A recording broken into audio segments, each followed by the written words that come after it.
Are you okay? Just as everyone thought it's dead, Square Enix finally released a bomb today.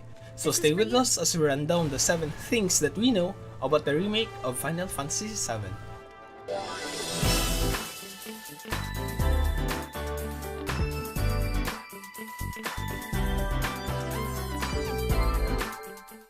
Look, heavy security like this, you want a professional. First up is the gameplay. Old school players may become disappointed, but the remake will most likely not feature the old turn-based gameplay, and instead will have a real-time action combat similar to the latest installment, Final Fantasy XV, or maybe like an improved gameplay version from the older title, Final Fantasy VII Crisis Core.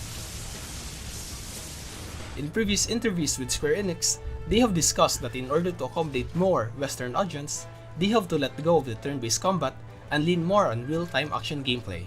And with Final Fantasy XV being widely accepted by many, we believe that Square will continue it with future games, including this one. The short gameplay clips also seems to confirm about the real-time action combat, with a dedicated button for attacks and skills that you press in order to execute action in real time. You bear to see the planet suffer. Cloud. Second is the party system will finally let you control all your characters. Fun. The last time we were able to do so is way back in Final Fantasy X, which is a solid turn-based RPG in PS2. Then, in 13, we can only use the party leader, while in 15, you only have Noctis for like 99% of the game.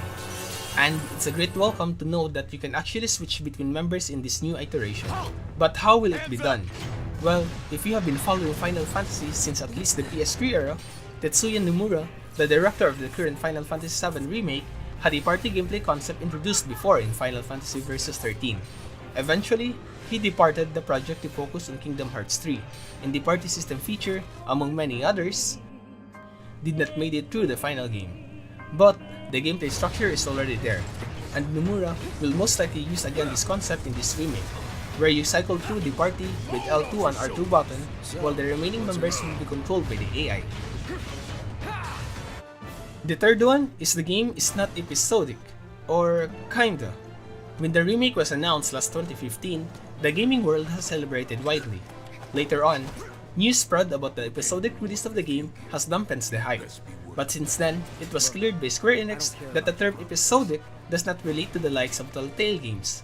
The remake will still be split into multiple parts, but each part is expected to be on par with the scale of one Final Fantasy XIII game. After all, Final Fantasy VII is such a huge game which can take you hundreds of hours in order to get 100% completion. In order to ensure that each part of the game is faithfully recreated, and no parts of the story is cut or summarized, splitting the game into multiple parts may really be our best bet. No additional info has been given yet, but what we think is something like the first part will include the whole Midgar and end shortly before or after, spoiler alert, this girl's untimely departure.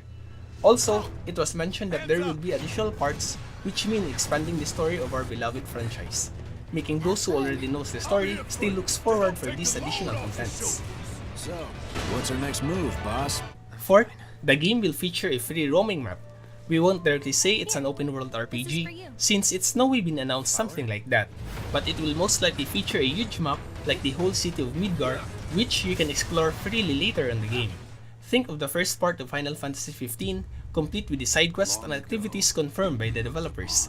This is also why the split release is something good, wherein they can make the major area in the particular story a huge open map, while cutting sections to linear parts for places that will only be visited once or twice during the story arc.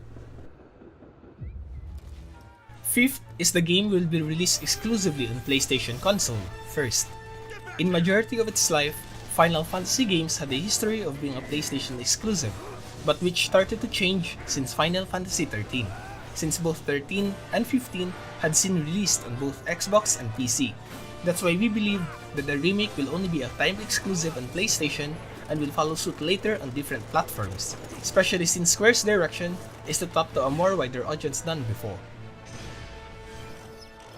6 is the game will be using Unreal Engine 4 instead of the in-house Luminous engine.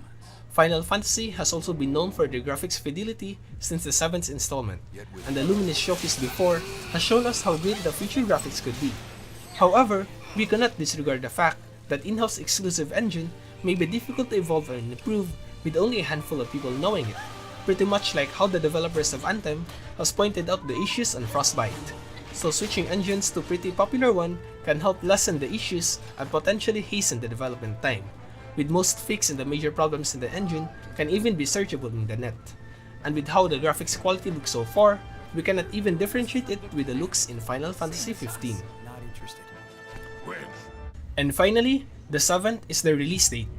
Though there is no specific date mentioned, but Nomura has said that most plans are already in place in the run-up to launch. The key here is they are no longer talking about the development of the game, but the plans for the launch. So although we recommend not to keep your hopes up in order to avoid heartbreaks, but pretty much we are expecting it to be released Q4 this year or Q1 of 2020. Again, that is just our wild guess, and let's all wait and hope for the best on the further announcement that will be released on E3 next month.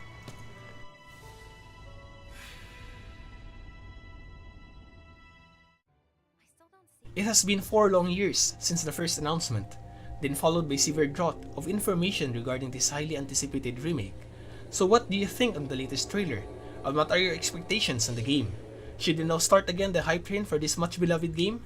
Tell us in the comment section below. Peace out!